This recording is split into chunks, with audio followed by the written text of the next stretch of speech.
Welcome, guys. Happy to see you, all of you here. It's great. We start by, something very simple and friendly. Let's introduce yourself. Well, my name is Alexander, aka Ant Oliver, and I run the YouTube channel Ant Oliver, where like all of you, I show my ants in English, and I've been making videos since 2018. Okay, super. Who's next? My turn. Yeah. Okay. Hello, everyone. My name is David. I'm the creator of the YouTube channel El Mundo de las Hormigas that is based in Spain, Canary Island. I've been here since 2017, so 7 years. Lots. Hey, not bad, not bad. I'm Yannick, and I work for Antstore in mostly online marketing for a couple of years now, and yeah, that's why I'm here.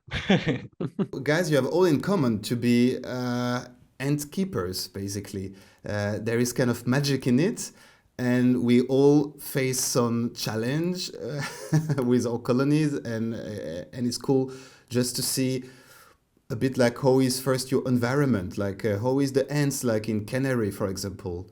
Well, we have several ants here in the Canary, common to the Canary Island.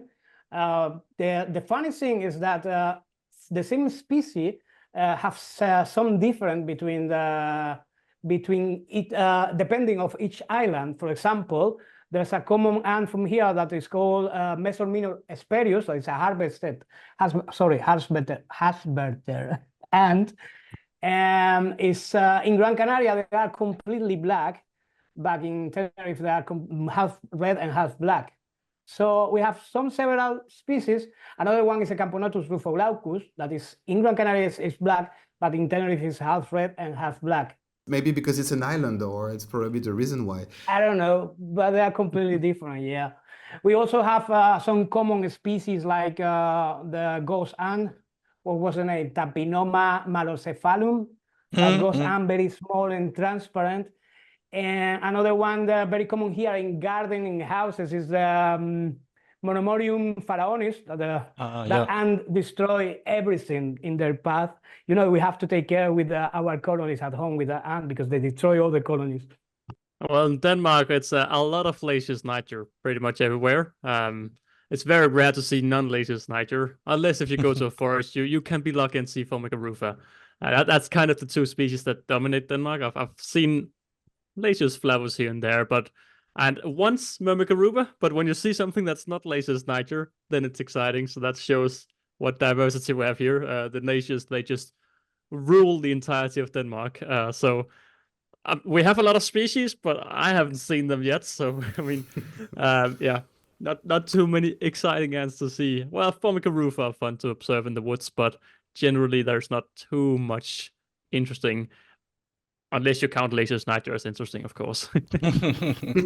You have the problem of winter, I guess. They have a long sleep in winter in Denmark. I think it's a lot like Germany, like from late, November to February, we have like winter times, but I mean, the winters we haven't really had. I think it's a lot like Germany. We haven't really had proper snow in quite a few years now. We have like 5 centimeters of snow for a few weeks, and then it's just we just sat at like -0 degrees for like half a year or a few months. So not really crazy snow like you see in Sweden and Norway. Yeah, Okay. Definitely pretty much the same like in Germany. Yeah. That is a perfect transition for you, Yannick. So, how it is in Germany? Pretty much like in Denmark. We have lots of Lasius niger. Sometimes you see a Formica species, of course, in the forests. But other than that, we're supposed to have about 100 species, a little more. But most ones you don't really see. Sometimes maybe also Camponotus, like Babaricus, for example. But yeah, that's it. It's interesting because you all say basically it's easy to observe 2 species, kind of like actually, and the rest it's hidden somewhere. So. Yeah, in my toilet. They are hidden in my toilet. Looks like a good Ants place. are everywhere. Yeah, Okay. probably one of the most invasive species out there. Yeah. awful. Because you know what happened with the kind of ant that, for example, I follow them to find where is the hive, but when I close that area, they start and open at other areas around the house. So you have to continue finding where is the hive, you know, awful. I received some messages recently from kids, and some of the kids said, I love ants, and I think ants is great, and to keep ants, and I want to become good in it, and I really like it. But they also say, but you know, I don't speak about it to my friends, like if being an ant keeper was to be a freak. How the passion for you started? Like, when was that? When was the beginning for you? Well, at the beginning when I started YouTube, I really hide it too, for my friends and for family and for everyone, until my channel started to grow and be famous. I didn't say anything. Then now all my friends and my mother, for example, my mother at the beginning was scared about ants. Now is the one who take the lift from the countryside for my aunts here. So now they are set, but at the beginning was a very difficult thing, because even when I start here in Spain, there was no any information, any channel about it. So it was a very difficult. I was in every news here, like, look at that guy with the ants. Look at this weirdo with the ants. Yeah. I pretty much had a little bit of a passion for ants for many years, and I talked a little bit with my family about it. I have a slight bit of autism, and I remember when I was younger, I really couldn't control when people didn't want to hear about it. I could just speak and speak and speak about, I heard this, and you can do this, and then you can do this, and then you can feed them, and all of this. But I didn't really talk with my friends at school about it, more with my family. But I've been very open about it since I got my first colony, and I've always just said to people, yeah. I mean, I'm not going over and say hello. I keep ants, but if I start to know them and they start to know me, I just kind of yeah. By the way, I make ant videos, stuff like that, and then it's all the same reaction. Like, you should really get like that anteater thing, and show that in a video. I'm like, yeah, great. Good idea, yeah. Every time. But yeah, I've always been quite open about it. And I don't know if it's because I don't really mind what people think about me, but I've always just done what I wanted to do. Well, I started keeping ants actually after I started working here for Ant Store. Really? Of course, as a child, that was already kind of interesting for me, but I actually had no clue you could keep them at home. And then I got to Ant Store, as I said, via online marketing, where I was working for before as well.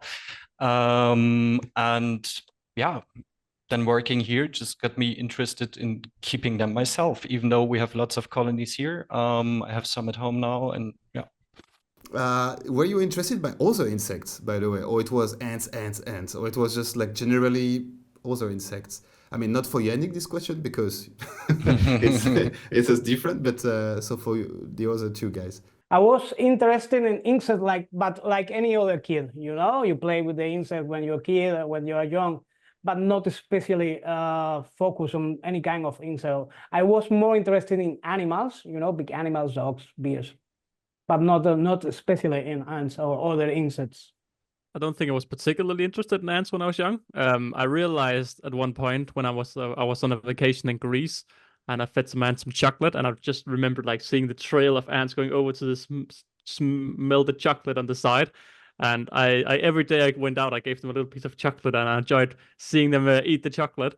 So I think around like when I was 12, I started discovering like not keeping ants, but like how cool ants actually are.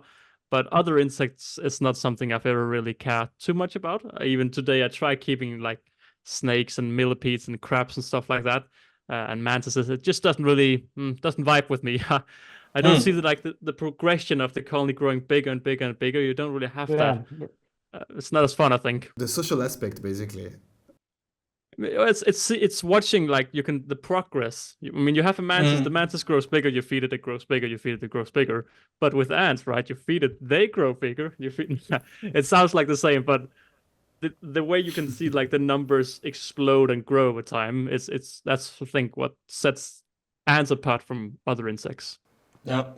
When you started your first colony, I'm curious to see like you didn't have almost any knowledge, you know, almost certain about it. So 2 questions.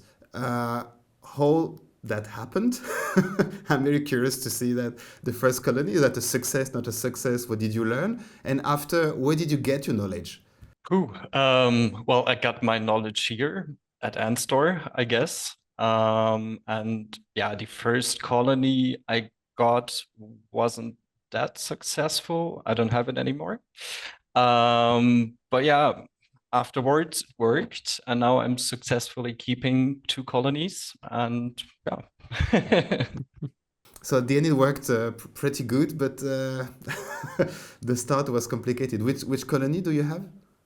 Right now I have Camponotus singularis and Acanthomyrmex thailandensis, so 2 very different species. And I started actually with it's called Merano plus bicolor. Yeah, pretty interesting ants as well because they have a quite different behavior. They're quite chilled, I would say. Don't really care about anything outside their enclosure. And yeah. Okay, and for you guys? Okay. Well, I have a funny story about that because when I have 2 different stages. When I was a kid, when I was young, my first contact with ants, I bought like that kind of toys in the toy store for kids that is with sand for ants. I found one of them. I bought it, and I was very disappointed because the ants were not in the box. There were no ants. I was very disappointed about it. So I tried to find some ants in the nature, just workers. I put it on there. I was watching them digging the tunnels. But I remember, it's a funny thing, that I was in a holiday with my mom and my dad, and I put a lot of sugar because I was in holiday a lot, so say. So worry about ants, I put a lot of sugar to give them food. And when I was reading the instruction in the travel, say, don't put a lot of sugar with the ant because they're gonna eat till dead. When I come back, I found the ant stuck on sugar dead. Like that. That was my first contact with them. Now I bought a colony for Start Channel. That was my first colony. It's a Mesor barbarus colony. It was my first one, and still with me. It has 7 years old. Nice. So nice. I started basically keeping the ants for my channel. How many times did you change basically the formicarium, like of the because 7 years is a long time. With the Mesor, I change it every year. Every year I change it to a bigger one. I have another Mesor colony 1 or 2 years younger than this one, but I keep them in a small formicarium, and they no grow like the biggest one. I got my first colony from Anstore. I bought a starter kit from Anstore back in back in 2018. Nice. And I made the I started recording them the day I got them. I said to myself, like, I want to document them and see how they develop and all of this. So a simple Laces Nitro and a starter set. I didn't really understand how the starter set worked because I got the sand, and it's like you both have the sand area and like the nesting area on the side where you're supposed to fill sand in the nest area. I just put all the sand in the outwell and put the test tube down there, and I didn't really understand why there was like this backside with holes and stuff like that.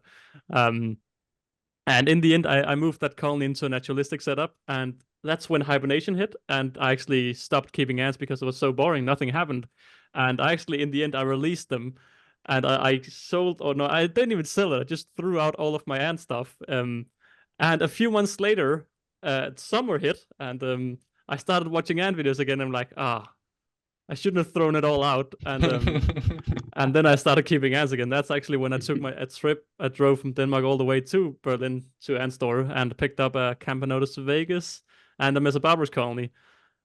Those have not made it, sadly, because I've made a lot of dumb mistakes in the past. But that's how I started keeping ants. I started in 18, stopped in 18, started in 19 again, and been keeping since. What type of like mistakes or I mean, maybe you don't want to say your mistakes, which I can understand, but then what kind, if you don't want to share with us like a mistake? Can you I can share. Nice. Okay. And I've tried to always be very honest in my videos about what I do, because I don't really want to glamour it. Oh, I'm a perfect guy. I do all of this perfect. Nah, I'm dumb. I do dumb stuff. I remember with that latest Niger colony, they had like 15 workers, and I made like this big of a white-tongue nest, and I just gave them it. I'm like, oh, they're gonna move into that now. They didn't. I mean, it was this big of a block, and they had 15 workers or something. But I think my biggest mistake in Anki was actually I lost interest and I gave all the stuff away. I should just have you can feed them and do my very minimal stuff to keep them alive. And if I'd just done that, I would still be keeping my first colony, because then a few months later I would have regained my love for the ants and I would still have had them. But I think I've done all of the usual mistakes. I've moved them into way too big of a nest. I've overhydrated the nest they live in. I've fed them too much, fed them too little, fed them wrong things. I've done a lot of things wrong, but I haven't deleted a single video ever on YouTube. Well, except for like videos that don't matter. But all my videos of all my failures are still on YouTube because I don't want to hide it. And that's what people like, actually. And for you, David? Well, the first mistake I remember was when I bring my first colony, because there was nothing on internet. That's the reason I started my channel on YouTube, because there was nothing. So I decided to put what I was doing it, because I was not a professional. I decided to put what I was doing the Formicarium. And I remember my first mistake was with the Mesor Barbarus, because when I bring them home, I put a lot of seeds on there. It was the queen and a few workers, and I put like seeds for a year on the Formicarium. It was full. It was more seeds than ants. Then with the pass of the months and years, I also have mistake about the humidity. Water was the reason that many colonies of mine died about that you learn about it. And for example, in most of my Formicariums, I put water everywhere, tube with water to prevent that. That was my first mistake, the seeds. Okay. And Yannick, did you have like a terrible death of a colony? Well, as I said, my first colony I tried with Meranopus bicolor didn't survive. Actually, until today, I don't really know what went wrong, because it was a naturalistic setup, so a vivarium with lots of soil in it, no ant farm, so I couldn't really see if they are doing well, because I couldn't watch inside the nest. And then someday they simply disappeared, stopped appearing over ground, and yeah, I don't really know what went wrong. I've redone the vivarium afterwards because I wasn't sure if there was something else in it, maybe, which got in there with the plants. So that was maybe the reason, but I'm not exactly sure until today. Okay, yeah. Sometimes it's not our fault, because at the beginning we always think it's our fault for everything that happened. And sometimes the ants are not in the good, they are not good, or I think sometimes, or maybe the Formicarium, but sometimes it's not our fault. Yeah, and especially sometimes it's pretty hard to tell, because there could be many reasons, but unlike with dogs or cats, you can't really tell what is not working or why are they not feeling well or whatever. You can't. Especially not in a naturalistic setup. There's so many extra things coming along, like dirt mites, soil mites, and all of these different micro life in there. Yep. Okay. So I will just drink a bit of water, enjoying this moment. Yeah, that is a bottle typical from Berlin Hospital. It blurs out the bottle. Oh no, it's a background. Oh yeah, I thought it blurred like the branding. I thought the same. That will be perfect, yes. No ads here. Yeah. No ads. No here. branding. No branding. Oh, blur it. No. We come back to the hardcore question. The first question is, how many species of ants do you have? We know for Yannick, so I'll let you guys tell us how many species do you have inside your crazy place, I bet. So who wants to start? I'm start. I have around 15, I think, around 15 colonies. I have two big ones, very big ones. The Mesor one was my first one, and the leafcutter ants, Acromyrmex. It has 2 years old, and it's growing a lot. Then I'm gonna read it because there's a lot of colonies, so I have to read it in here. Nah, you need to remember them in your head. Yeah, but that's a lot. I want to do it. I want to do it good. Mesia nigrocinta, Neoponera apicalis, Mesor minor, Camponotus cruentatus, Camponotus mutilaris, Xianbang, Diacama rugosum, Arpegnatus venator. This is one of my favorite, the Dinomyrmex gigas, because Oh, wow. it has a high mortality rate. I'm doing it well. It started light X, so it's good. Manica rubida, my recent one. Sorry, I'm starting with the Iridomyrmex purpurus. Nice. The one from Australia, yeah, the meat ant. I'm starting now with this one because it's an ant that grows fast. So I love the colony that grow fast because I can show it on YouTube, and this is my new project. So most of them, they probably have a lot of them because I have some mesor colonies repeat, but these are my colonies, yeah. Wow. And do you have like free time? No. So, actually, I don't go anywhere. I live here. Well, at the moment I bring the leafcutter ants at home, I don't have life. Even if I go to the south of the island or I rent an apartment, I have to come back the day after to feed them because I have to. Yeah.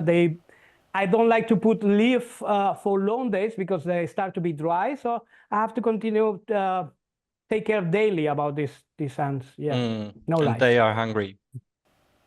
Yeah, me too. Yeah. But it's nice because, for example, with this colony, I'm so proud about it. Someone told me it's one of the bigger Acromyrmex colony they sing, and I'm really, really happy because it happened the same like with the Mesor, with no idea because I have no idea of this kind of ants. I did it well, so I'm very proud with that. With the Mesor and the leafcutter ants, my favorite. I bet, and especially with a big nest, that would be impressive. Like, yeah. That's where we have them all around house, behind the TV, everywhere. Nice. Tubes everywhere. Yeah. Perfect. But just for the people who listen to us, in a glass tube, yes, or. Well, yeah. Glass tube. And store tube soon. They will be freaking out otherwise, I just open the nest and they just go everywhere. And for you, Alex? Well, since we're cheating, I can also read out my list. I think I have 13 species, but 15 colonies. I've just moved to a new, smaller apartment, so it's way smaller. So I've had to get rid of I sold my Mesobarbarus. I had a big one, and I gave my big Ada Mexicana to the zoo. So I've lost my big colonies. I only have my Nova Mesa remaining. That's on the bigger side. But yeah, I'm currently keeping 2 Camponotus singularis, 2 Manica rubida, Nova Mesa coccarelli, Memesia brevinota, Memesia fulvipes, Memesia pilosula, Polyrhacus dives, Harpegnathus venatus, 2 of them, Paraponera calvata, Octoctomachus sheffir, and then I have an Octoctomachus ecryptus. I have no idea how to say that name. Okay. Then I have Ophelius maridina, the green weavers, and finally Indomyrmex purpurus as well. Nice. Yeah, meat ants for the win. Yeah, I've gone all in on the Australian species this year. I really love my bull ants and also my bullet ant, to be honest. But yeah, surprisingly though, after I gave my leafcutters to the zoo, I feed all the colonies twice a week. They're all in this heated box here.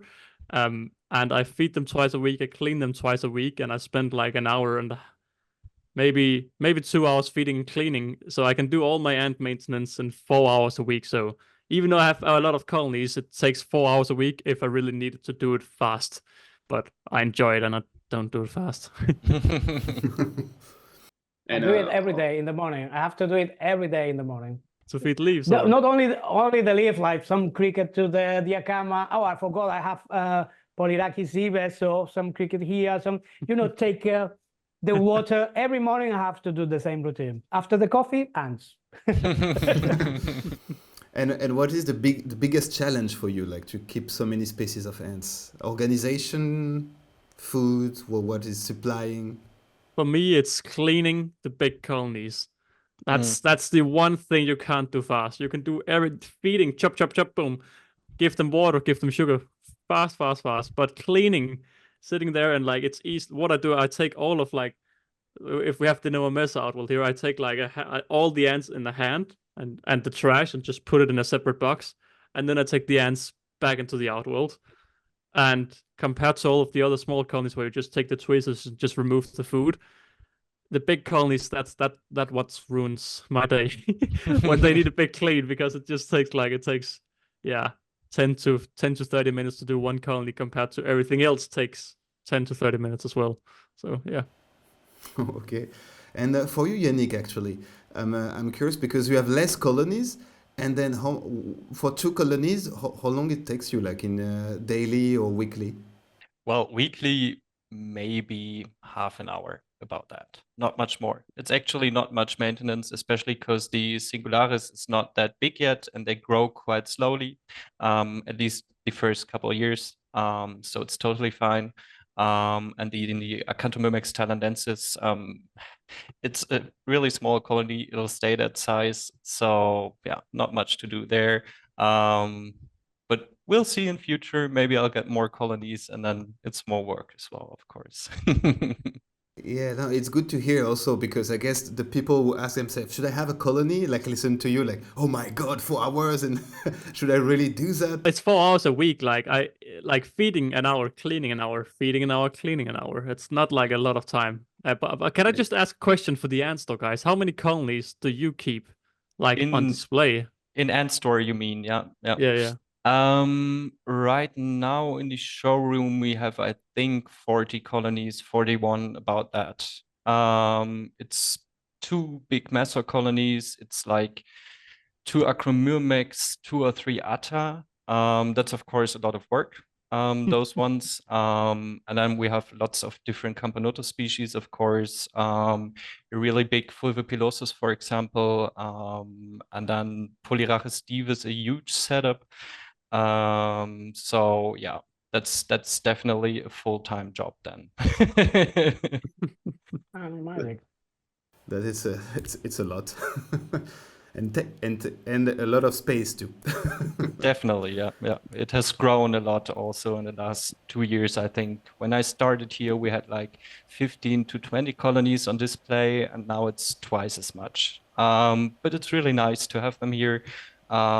People are very interested, and yeah, it's also, of course, nice because we can take shots of those colonies at any time. Then very different setups as well. So yeah. Where did you find your ant knowledge, guys? Like I asked the question in the beginning, but that was when you were like beginners. But now, because sometimes I guess, especially if you want to have like more challenging colonies or species, then you need some knowledge. What do you watch? What do you read? Who do you call? It's interesting. YouTube. One of them. I have so many books, but it's difficult to find books for a specific ant here, the Canary Island, on the bookstores. So when I need to know anything about specific ant, I use YouTube or internet, basically Google, and start to read. Not one place, start to read different, because you know every ant keeper have different experience, has different, they say, different temperature of humidity, but different ants, even different soil for the same ant. Some of them put the sand, some of them put more humidity in them. So I have to look very carefully and look in some different videos and reading so many articles in Google to take the information. Then I apply my own experience on it. Sometimes it's good, sometimes it's not good, but I'll try it. Yeah, I don't really Google a lot. I think there's a lot of, at least when I started watching YouTube, there was a lot of these YouTubers who went to Google, search how to take care of this, and then they just said, oh, they need 60 to 80% humidity, they need 20 to 25 degrees, all of this. And they've never kept the species themselves. So what I do now is I find out like who keeps this species successfully, like who keeps Paraponera, the bullet ant, successfully. Okay, these 3 people have all done well. What are they doing? And then I talk with them about it, because the guys with successful colonies, that's the guys who know what to do. But the funny thing is, what I've learned from getting more bullet ants and bull ants and a little bit more expert species of some sort, I keep all my ants exactly the same. all of them exactly the same. Like in this box, it's 26 degrees. I feed them twice a week. I just keep all of the nest nice and humid, and they all grow. I mean, of course, leaf cutters are very different, but like compared to how much stuff you can read online with, oh, do this, do this, do this, do this, do this. I just go with the flow, and it seems to be working. Yeah, at the end, you apply your own experience, and you have to know that every ant keeper live in different country, different temperature, different things, different food. So you have to, for example, the leafcutter ants. I don't have how do you call that cable for heat? I don't have it, and I don't have for fresh for down the temperature because I live in a place that is usually 24, 25 degrees. So you apply your own experience in that. Yes, good. That's the better things. That's the better thing to do. Yeah. So basically, you have to adjust also according to temperature and everything. Like it's your advice is like to take a bit of knowledge, just to not starting with big mistakes, but after you can also go with the flow, kind of. I think the best thing is to talk with people who are keeping the species successfully. What are they doing? What are their room temperatures like?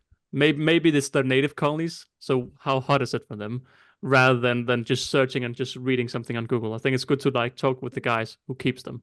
And you learn, at the moment you are growing a colony, you learn about it. For example, in the leafcutter ants, most of the people put sand or put sands everywhere. I don't do it because I don't like the ants put sand on the nest area and you cannot see the fungus. So I decided from the beginning not put sand. Only at the beginning to grow the fungus, but at the moment the fungus keep their own humidity and temperature, my ant farm have no sand at all. So you start, but you learn. At the moment you are growing a colony, you learn about it and you apply your own experience. That's what I think. Yeah. And for you, Yannick, where do you find your knowledge? Well, I have, of course, some coworkers here that are experienced ant keepers, or at least take care of our colonies here in the showroom for quite a while. So I can always ask them.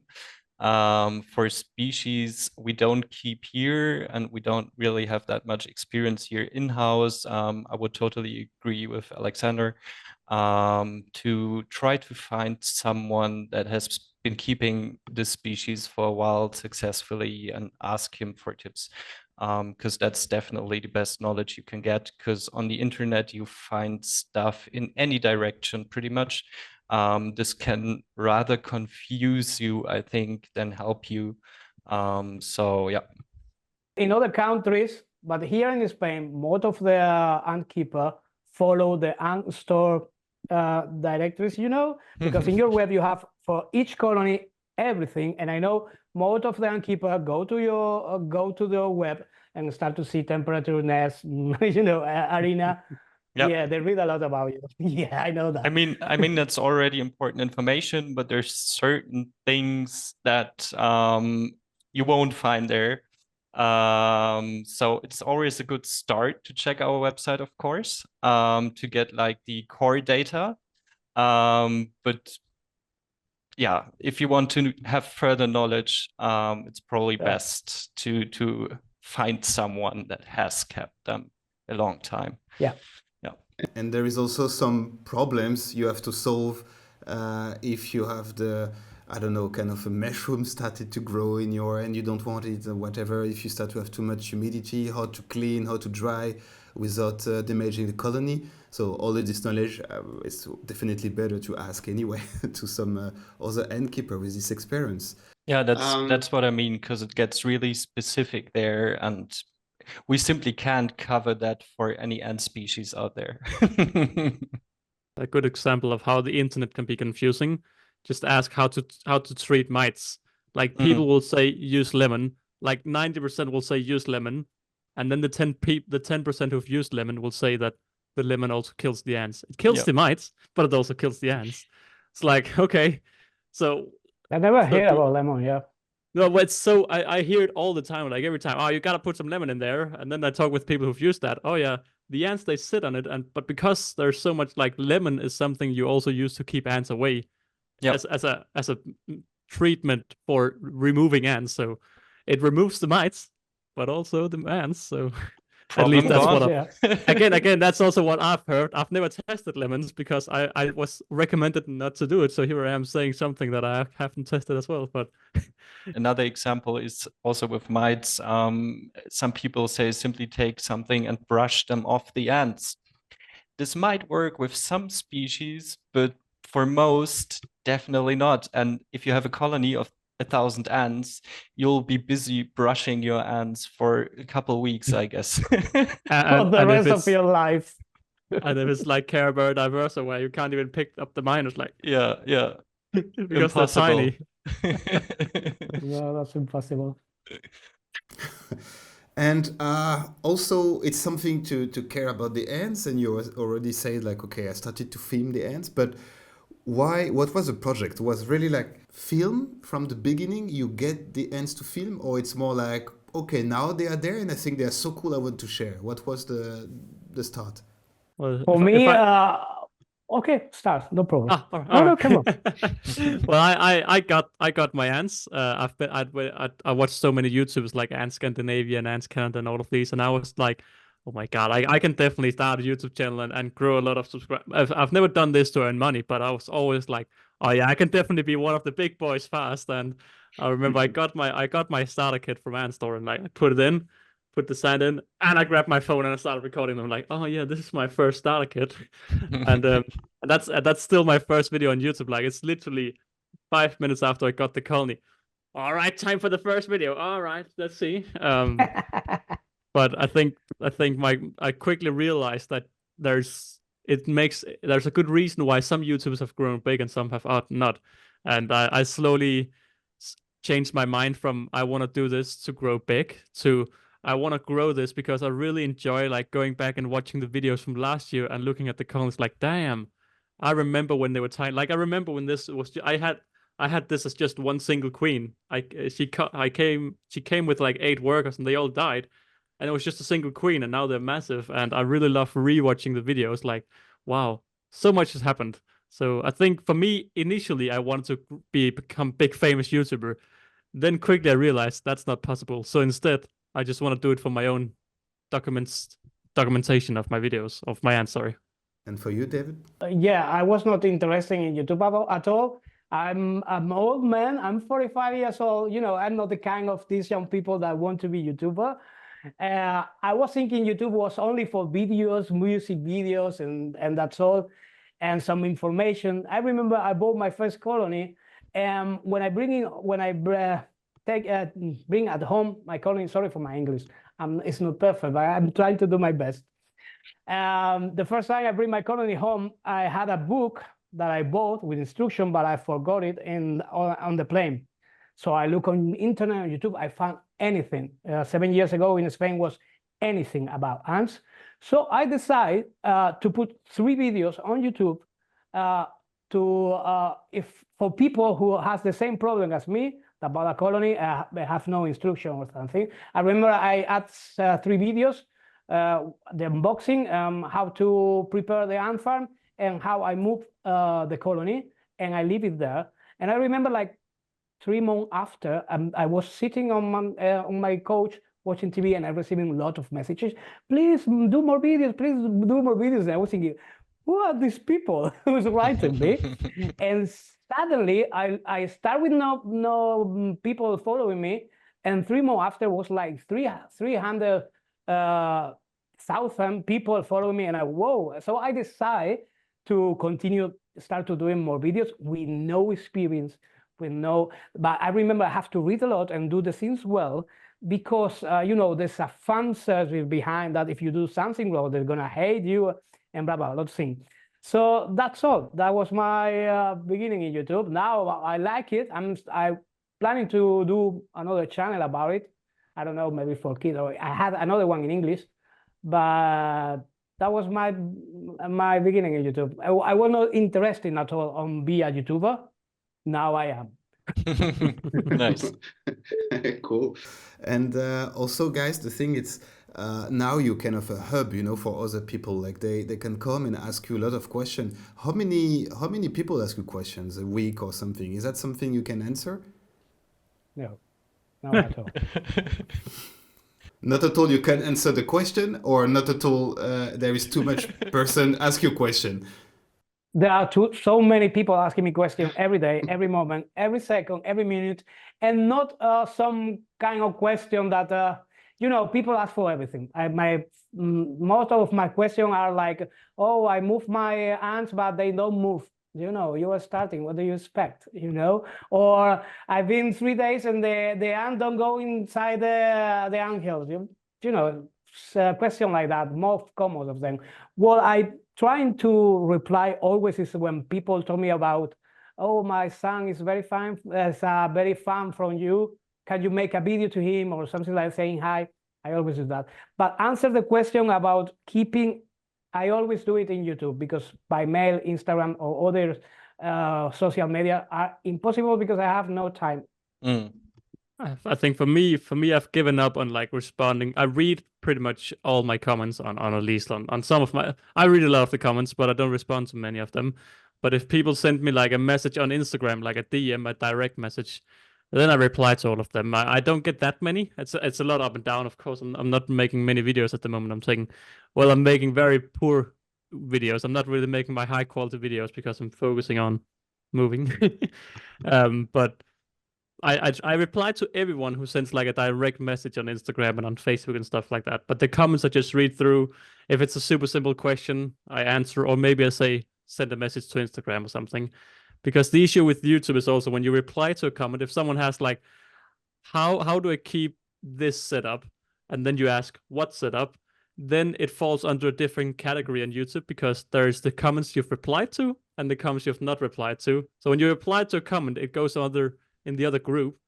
So you can never really have a conversation, because then you have to go in the other group and then you have to scroll down and find it. And it's way easier just say send a message on Instagram and take it from there. I don't get that many because, well, there's not well, yeah. So that is your message to YouTube, actually. The message to YouTube is like, make it simpler to answer comments. It is simple, but the thing is, when you get like, I don't know, maybe I get 100 comments a day. So when someone asks something and you reply, it goes into another tab, and then a few hours later you're like, oh, I wonder if he replied. Let me go to the other tab, roll down. Oh, yeah, he replied. All right. But like 2 days later, it's just gone. There's too many comments. So yeah, luckily it's under control on Instagram, as long as it's a direct message. It's the same with comments on Instagram and on TikTok and Facebook and all of that. It's too many, but direct message I answer. But even if you answer them, and if you make up, because what I used to do is make a video when I have a question that is common in a lot of people, I make a video. But even if making the video, the people ask the same question, even in the same video you answer them. So it's impossible, because you answer one, you answer two, even you make a video and they even answer the same question in the video. So impossible. Yeah. There's too many people. Yeah. What is interesting, like, it's what kind of questions are coming back? Can you say, so what is the hit of this question? You know what I mean? The number one, the number two. Can you give me ants as a present? That's the first question. Wow. People do it for every part of the world. Could you please give me ants? That's the question I have received more. Yeah. Oh, that's so weird.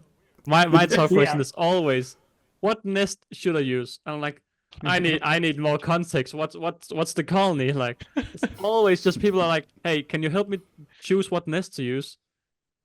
Well, But you know for what? I have different kind of public, because I have a Hispanic public of some South American. They are not available to buy ant farm or ants.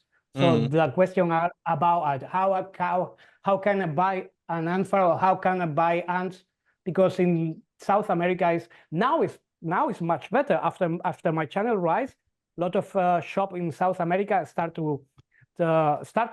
But at the beginning there was nothing. So the most common question from people from Spain and South America was, how can I get your ants? Give me your ants. Okay. Interesting. One of the top questions we can ask, it's what's about your future? Like, how do you see your activity, which there is a part of it which is like public. So how do you see, and do you think you can, I don't know, like some collaboration with some institutions or whatever? So how do you see your future, guys? For me, it's very much a hobby. It's I like a few years ago, I really dreamed of doing this full time and just being a YouTuber and just, oh yeah, all day long. But I think I have too much energy to just sit and edit. I of course, in real life, I'm an electrician, and for me, my YouTube, my fame, if you say, my like I have 140,000 subscribers, but they all came very shortly, and I went viral and then stopped again, and I just realized it's so unpredictable that I don't think for me, unless I start spending like serious time on it, I don't think there's like a future of doing it full time. So for me, it's just a hobby. I enjoy making videos. I've taken on a lot more of a challenging species this year, like the Myrmecia and the Parapel clavata, Paraponera clavata and stuff like that. So I think I just want to show like it's not that hard necessarily to keep like the big expert species. It's really not too different from just keeping like Manica rubida. Keeping like a Paraponera clavata is a lot the same as like Manica rubida, like how you keep them. So for me, I just want to show people like I just want to show people it's fun to keep ants. For me, it's a full-time job. I leave my other job when I'm starting YouTube because I earning enough to live. My future is continuing YouTube till YouTube disappear.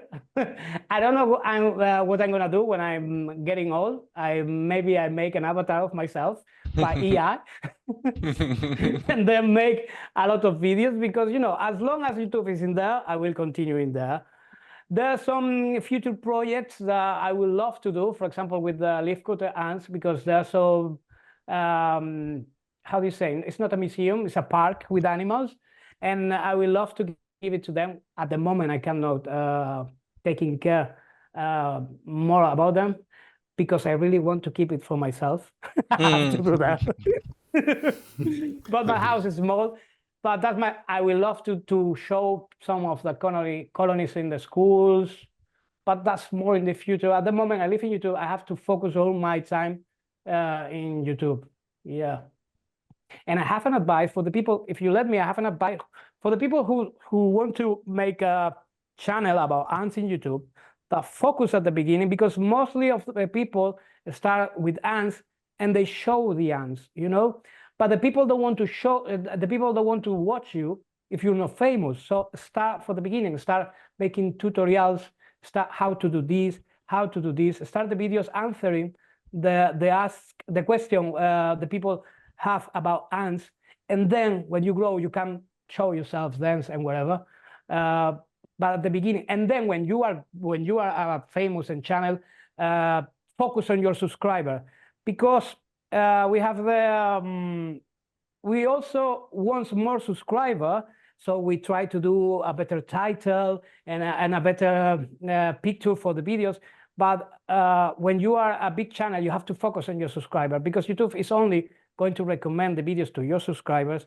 And then after that, if your subscribers watch your video, it's different. When the channel is starting, whether the channel is famous. That's my advice to everyone. Nice. Okay, then. So, do you want to add something, guys, or a topic? Do you see something you want to talk about? I think my advice for people out there, a lot of people, they like a little bit like myself, they started making videos to get views. And I think if you start like that, you have the wrong motivation. I remember I just got a screenshot from a few years ago when I had like, in 1 month I had gained 5 new subscribers. And I remembered back in that time, even though I gained 5 a month, I would be swiping like a few times a day to see, oh, do I have another? Oh, do I have another? Oh, do I have another? Because my priorities were getting more subscribers. Oh, yeah.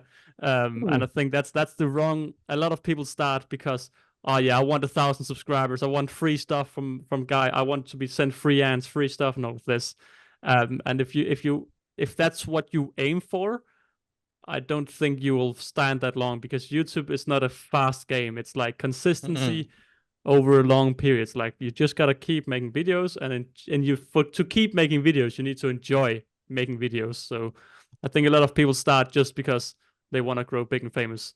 And I can't say I mean I did it myself, and I think that's why I realized that that's not why you should do it. Because I stopped thinking about all of that, and suddenly I had a few videos going viral, even though now I just had fun. Like today, I just have fun with my videos, and some videos go viral, some videos don't. That doesn't really matter as long as you have fun. For me, at least. Exactly. Yeah, Yeah. I agree with that.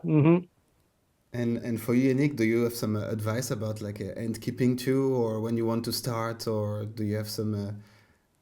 It's more about informing yourself on the right channels, for example. If you want to start, that's the most important thing, I think. And then especially to inform yourself before you get the colony and not afterwards, because that's what happens often, actually. People get their ants and then afterwards they ask, how do I keep them? What food do they need? What setup should I get for them? And that's actually the first questions you should answer for yourself when you want to get into ant keeping. Been there, done that. Okay, so how do I actually keep the species I have in front of me? Okay. Yeah. Yeah, that's, for example, lots of questions we get as well. I have this and this ant species. What do I need? Well, why don't you ask first? And actually, I have a last question. The thing is generally, so you can have ants from shops or whatever, but did you just got like ants from natural state? Like, is that something you do? I heard about people, mostly people here in Spain that do that, and they sell them but not as a shop. They sell like in groups like Telegrams or that. But I never, because I have the fortune that I have a big channel and I contact shops and everything, and they are better because they are specialized with the cares and But I know mostly of the ant keeper here buy the ants not in shops, just in Telegram, and mostly of them complain because the ant coming from Australia and is dead. What do you expect? Yeah. For me, I think a lot of people in Denmark, a lot of people get like Lasius niger in a nuptial flight. I've done that as well. But again, like keeping Lasius niger compared to keeping like just something simple as Mesobarbarus. Mesobarbarus is way more interesting because suddenly they need seeds, they can need heat, they have majors. Then you start keeping like Camponotus nicoborensis and Manica rubida, and you just realize that holy smokes, there are so many cool species. And what the only thing I've ever seen in Denmark fly is Flavus, Formica rufa, and Lasius niger. And I've been keeping ants since 2018. Like I've never seen a nuptial flight of anything but Formica rufa, Lasius niger, and Lasius flavus in all the years I've been keeping ants in Denmark. So I think that's the Danish ant keeping hobby is not that big, but I think the people who are here, they just buy them online because even just Manica rubida, who's not native to Denmark, is way more interesting than most Danish species. To advise for the people who start with keeping ants or YouTube, start with one colony, growing it, and then buy another colony, because at the beginning, as we always did, we bought a lot of colonies, and that's a mess because pay attention to them as well as you can. And we have the problem. I saw people that have a lot of colony together. There's a problem, for example, with the mites, So what is nice is to buy a colony and grow it, and then start with another when the colony have 2 years. That's an advice. And another one for the people who is in YouTube, be yourself. Then if you want, I have videos in YouTube that the ants appear 1 minute and the rest video is me dancing. So be yourself, because when you are yourself, don't copy others. When you are yourself, you start to grow because the people love the ant and love you. So that's my 2 advice for the people. Thank you for that. Okay then, guys, I wish you like a lovely day, and hopefully we can do that again in few time, and just enjoy and see how it's going. And if you still like say the same, I'm very curious to see. Maybe you will be like, I just gave away all my colonies, I couldn't anymore. Or on the contrary, okay, now I have 40 colonies. So yeah. So I live for my ants, I work for my ants. So could be interesting. So guys, see you soon then. Thank you all for your time. Bye. Yeah, thank you for a nice bye. afternoon. Thanks. Thanks for the invite. And have a nice weekend already.